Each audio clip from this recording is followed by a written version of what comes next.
How to Ace Your Residency Interviews. Welcome to an episode of K Talks. Hi everyone, my name is Dr. K. Welcome to an episode of K Talks. So a little about me. I'm an emergency medicine physician with interest in public health, medical innovation and education, as well as global health. I am here with my friend, Dr. Dewayo. Thank you so much for having me, Dr. K. I'm an internal medicine trained physician, currently in a palliative care fellowship, and I also am interested in global health, particularly in cancer pain management and addressing disparities in race and gender in cancer pain management. That is awesome. So for all my prospective residents, this is a good episode for you. The current residency interview season is underway, and in this episode, we're going to talk about how to put your best foot forward, especially in this era of virtual interviews. Absolutely. This is an exciting time for prospective residents, medical students who are getting ready to graduate. You guys probably have been going through interviews already, and we thought we would just come in and give you some quick and dirty tips on how to thrive and do your best on your interviews. So we're going to do this in a Q&A format, and we're going to get started. You ready? Let's go. All right. So Dr. Nyembezi, my first question is, how do you set up your space in the era of virtual interviews? So your space is probably the first impression that your interviewers are going to see, and it says a lot about you. So make it professional. For someone who doesn't have a personal space that they can rearrange, I would say something plain in the background with no clutter is perfect. But if you want to, you can have a professional bookcase, books that say something about you, or even decor that you would want to display, because sometimes that's a conversation starter. What do you think? And what I want to add is, if you know that there might be interruptions, so for example, if you live downtown and there are going to be like sirens or ambulances, it's okay to say, I apologize in advance for any interruptions, just so people are not kind of caught off guard. Absolutely. And I know that we tend to, especially for Zooms, we tend to dress up top very nice and then wear maybe pajama pants on the bottoms. Mm-hmm. But we're hearing now that sometimes people are asking you what's like your actual attire. So just dress the part, if you're going to wear like a full suit, wear the top and bottom, just kind of look professional. I think while you're on the topic of attire, definitely still keep the formal traditional suit and tie or suit and formal shirt, bottom and top, so you can look presentable in case you need to get up for whatever reason, or if they ask you to show your attire. Absolutely. Any last thoughts on the space? And then in your space as well, if there's people who are working in the background, if your family is working from home, you can certainly excuse them from your interviewers, but try to ask your family to work with you and give you the space so you can get through the interview by yourself. And one last thing that came to mind is, are you looking at the camera or are you looking at yourself, right? So with the Zoom interviews, that can be tricky. So make sure that you're actually looking at the camera, on your computer, not at the screen, so that you're making eye contact. Definitely. So those are our tips on setting up your space. All right, Dr. K. So our next question is, how do you sell yourself when you're in a virtual interview? So virtual or in person, my favorite tip for selling yourself is, what is your story? So what I recommend for people is to carry a theme. So that theme was in my actual application, and then that carried over to my interviews. So my story was, I got a master's in public health. I actually walked in the field of HIV research, and then I went into medicine. So that was my story. That was all over my application. And so it gave me something to talk about during my interview, because people are interviewing thousands of applicants. How do you stand out? In my opinion, I feel like you stand out by having a unique story.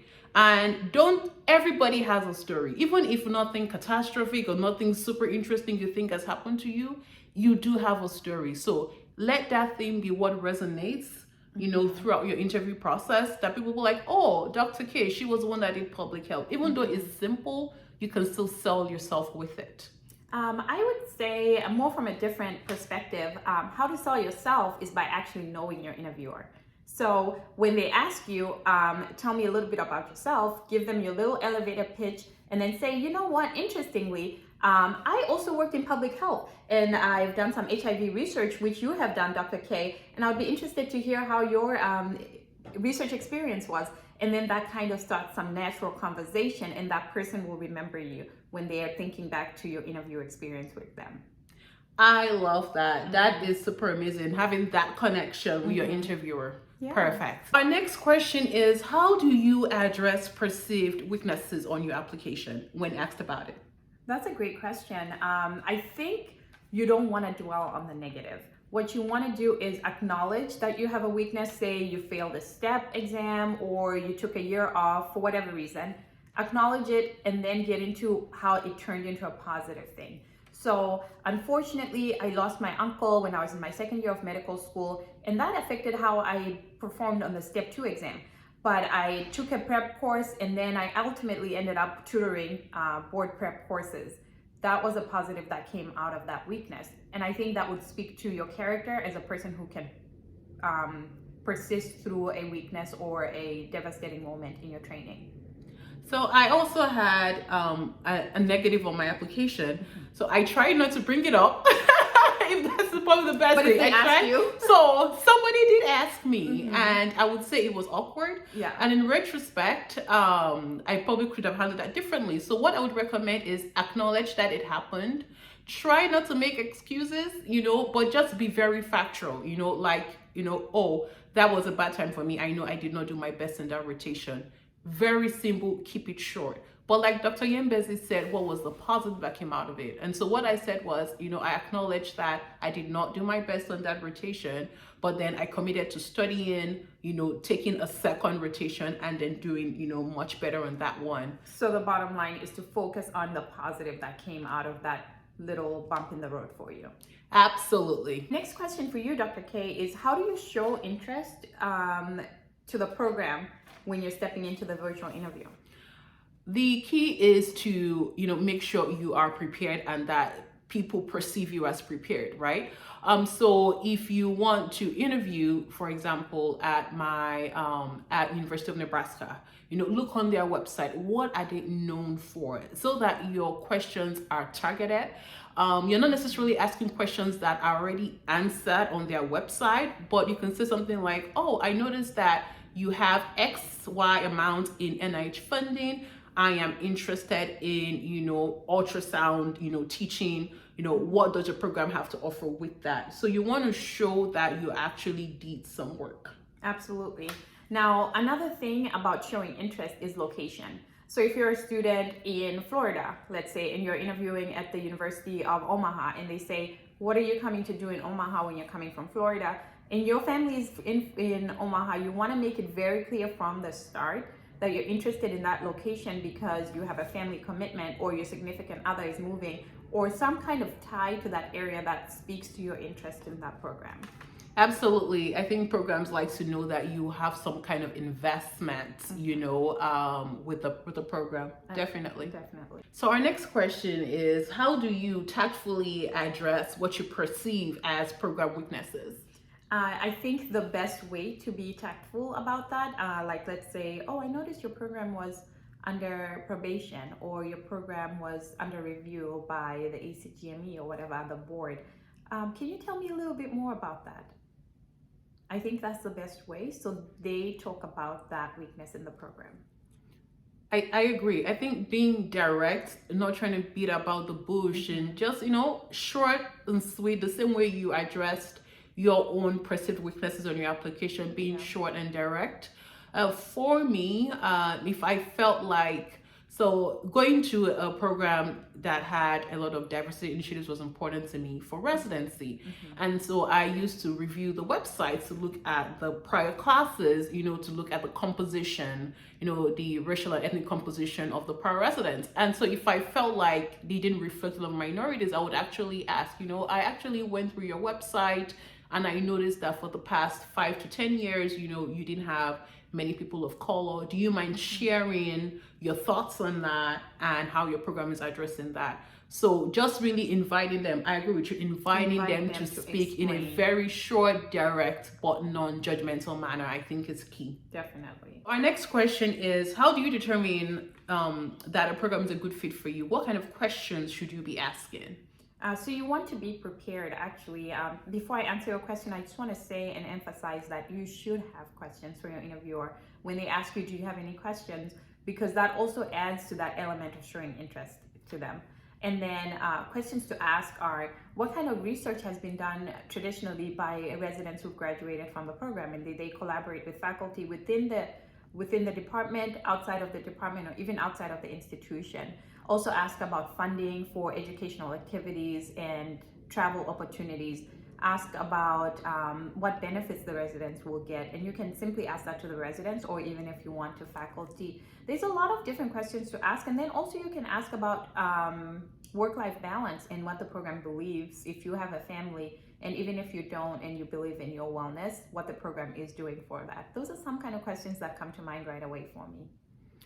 I agree. I think in order to know that a program is a good fit for you, you need to know what you are looking for. So you need to write down what is important to you. So for me, things that were important was, like immigration, right? I was a U.S. trained international student, so their immigration policies were important to me. So if that's important to you, we can talk about that, but what are tactful ways to address that? Leadership training was important to me, and so you need to ask them, have your residents gone on to develop leadership roles at their hospitals?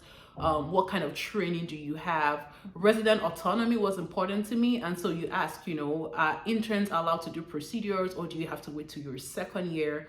Work-life balance was important to me. Yes. What kind of wellness programs do you have? What would your residents say the most favorite thing about your program is?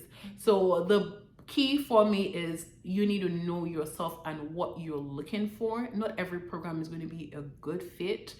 And so when you realize what you're looking for, you make that list, then you can ask them. And again, short, direct, straight to the point, non-judgmental manner, because the way you're trying to impress the programs are also trying to impress you. Yes, it is a two-way street, definitely. The program is selling itself to you the same way you're selling yourself to them. So don't be afraid to ask for things that you're looking for. Hey, Dr. K, so thinking about the end of your interview, how do you contact people who've interviewed you? And is it okay to even reach out to them? Absolutely. So I recommend that after every interview, you want to send a thank you. You want to send a thank you to the program coordinator and the program director. Thank you so much.